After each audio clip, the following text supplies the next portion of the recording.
সাজুয়া লক্ষ্মী ইয়ার ফল ভোগ করে বলে তুমি সাজুয়া লক্ষ্মী প্রভু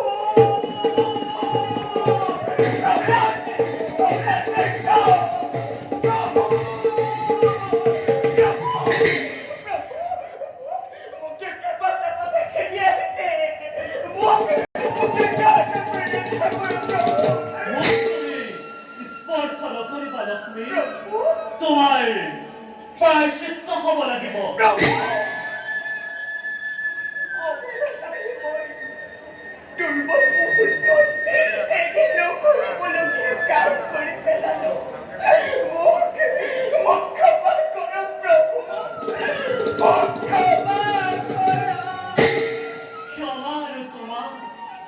তোমাক ক্ষমা করার প্রশ্নই নুঠে লক্ষ্মী তুমি দৈত্যর পত্নী গতিকে তুমি দৈত্যর পত্রিত্ব দখল করার বাদে অন্য উপায় নাই লক্ষ্মী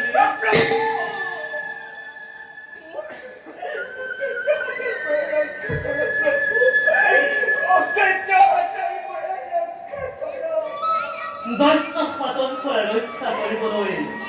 আজি এই বিষ্ণুৰ হাতত একোৱেই নাই লক্ষ্মী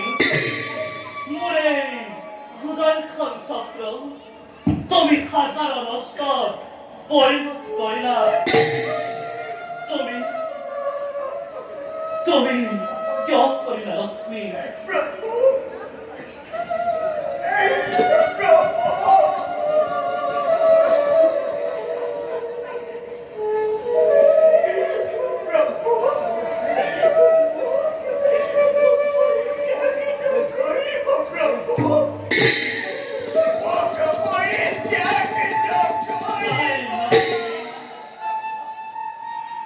দৈত্যই আজি উচ্চস্বৰে শিয়ৰি কৰিছে বৈষ্ণৱন লক্ষ্মীয়ে তাৰ হেতু একমাত্ৰ পত্নী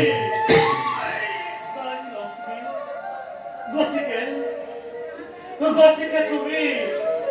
আৰু এই মহান বৈকুণ্ঠনাৰ শুৱলিকৈ ৰাখিব নোৱাৰিবা আজি খন্তে লক্ষ্মী আজি খন্তে লক্ষ্মী চিৰদিনৰ কাৰণে ৰুদ্ধ হল বৈকুণ্ঠনাৰ তোমাৰ কাৰণে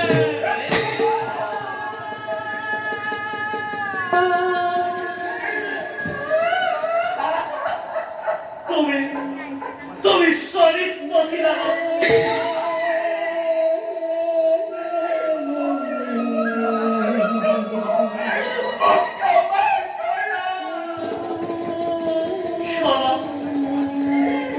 ক্ষমা করার পশ্চরে উঠে আজি তত্ত্বই উচ্চস্বরে বাক্যবাদ করিছে লক্ষ্মী তার কেন একমাত্র পত্নী গতিকে লক্ষ্মী আজি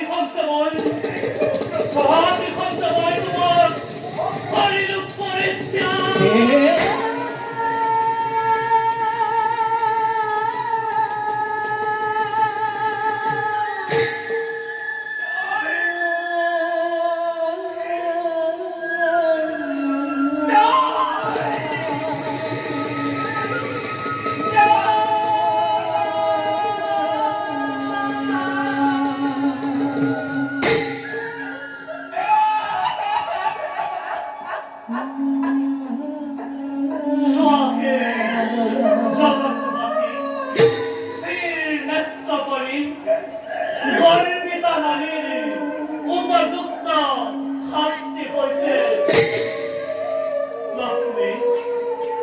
যদি তুমি জগতৰ মাতাকৈ থাকিব বিচাৰা যদি তুমি তোমাৰ সতীৰ্থ ৰক্ষা কৰিব বিচাৰা তেনেহলে তুমি তোমাৰ বিৰুক্তি হৰণ কৰিবই লাগিব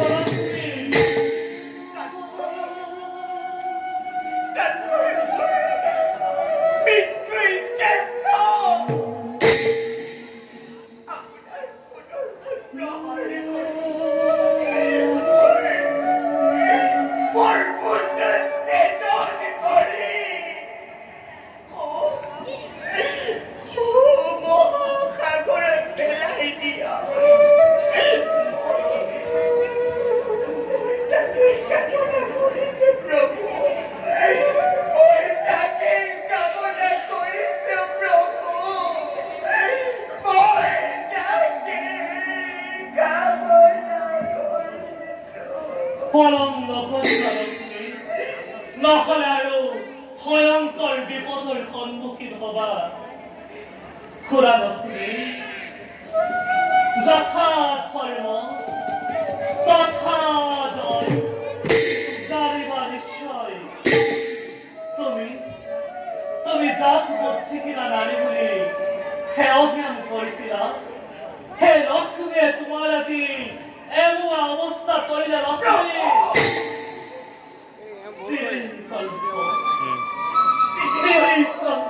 তুমি সাগর অদৃশ্য হয়ে থাকিব লাগিব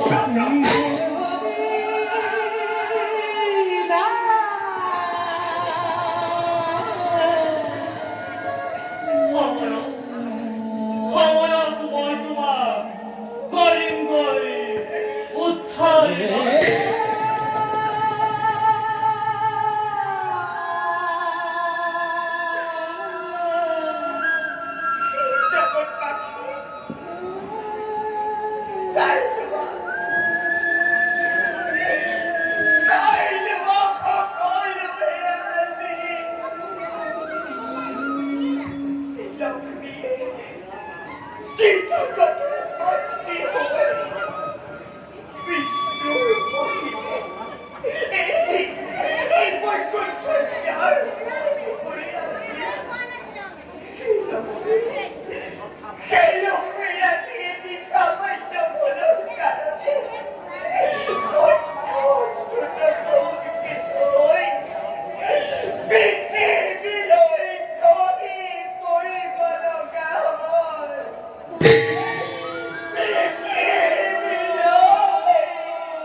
যতই বিষ্ণু ততই লক্ষ্মী করে এই মহান বৈকুণ্ঠপুরী খুন করে রাখিব লাগিছিল কিন্তু আজি ভাগ্যর কি বিড়ম্বনা তোমার কপালতে খেলব লগা হওয়া মই দেখি মর্মান্তিক আত্মক পাইছো লক্ষ্মী মই হৃদয় ভাগে একেবারে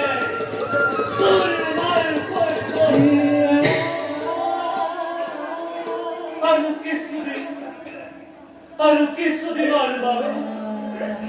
লক্ষ্মী কিনা বৈকুণ্ঠপুৰী খালী হৈ ৰব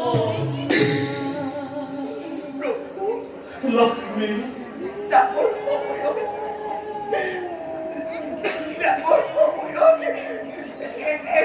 কথা কৈ যাওঁ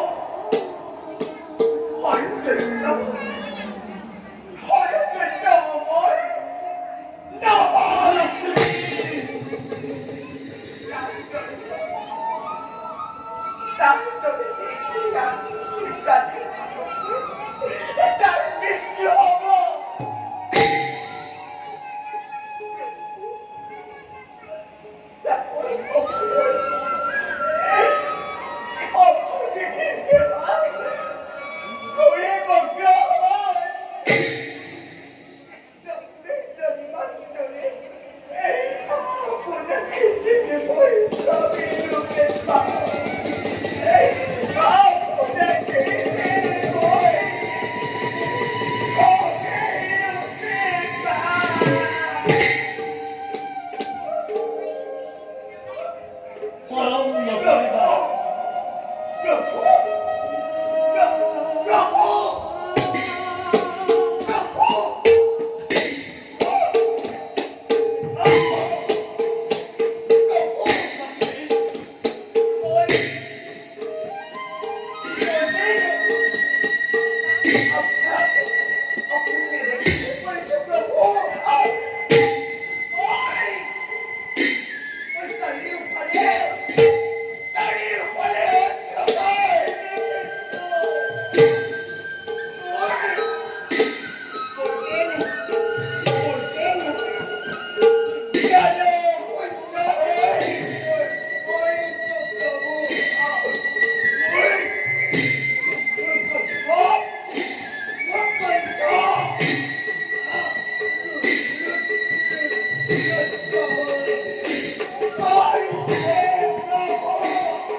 লক্ষ্মী